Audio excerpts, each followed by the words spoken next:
मौजूदगी होने के संबंध में विभिन्न खुफिया एजेंसियों से सूचना मिली है। इसी मुखपृष्ठ में मुख्य रूप से आतंकवादियों के घुसपैठ की योजना बनाने का सामान्य रूप से ये कारण है कि वो सामान्य स्थिति और विशेष रूप से अमरनाथ यात्रा को बाधित करने के उद्देश्य से भीतरी इलाकों में तोड़फोड़ और विध्वंसक गतिविधियों को अंजाम दे सके। इसीलिए पिछले कुछ हफ्तों से नियंत्रण रेखा पर और उसके आगे के क्षेत्र में हमारे सैनिकों का आक्रामक रूप से दबदबा रहा है।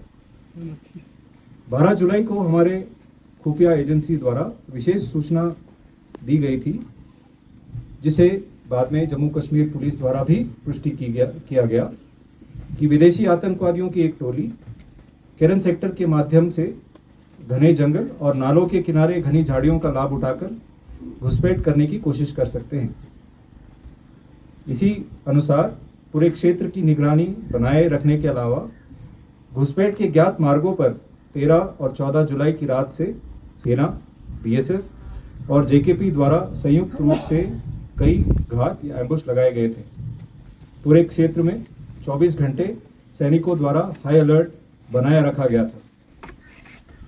14 जुलाई को लगभग 1500 बजे नियंत्रण रेखा के पार पाकिस्तानी सेना के नियंत्रण वाले क्षेत्र में 3 आतंकवादियों की गतिविधि देखी गई। कई उच्च तकनीक वाले निगरानी उपकरणों का उपयोग करके आतंकवादियों की गतिविधि पर लगातार नजर रखी गई। घने जंगल और खराब मौसम का लाभ उठाते हुए आतंकवादी नियंत्रण रेखा के पार घुस गए और बाढ़ की ओर बढ़ने लगे।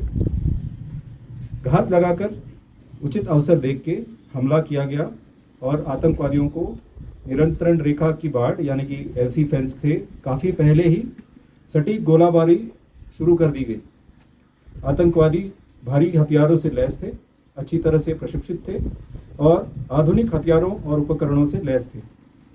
इसके बाद हुई भीषण गोलाबारी में 3 विदेशी आतंकवादियों को मार गिराया गया। इसके बाद क्षेत्र की विस्तृत तलाशी के दौरान बड़ी मात्रा में युद्ध सामग्री बरामद की गई। आतंकवादियों की घुसपैठ करने और शांतिपूर्ण स्थिति को बिगाड़ने के दुश्मन के नापाक मंसूबों को इस तरह से नाकाम कर दिया गया।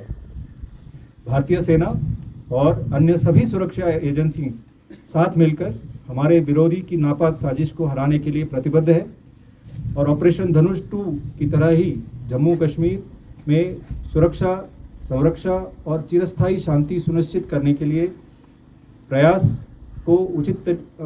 किसी भी प्रयास को नाकाम करने के लिए हम हमेशा तैयार हैं और सतर्क हैं। जय हिंद।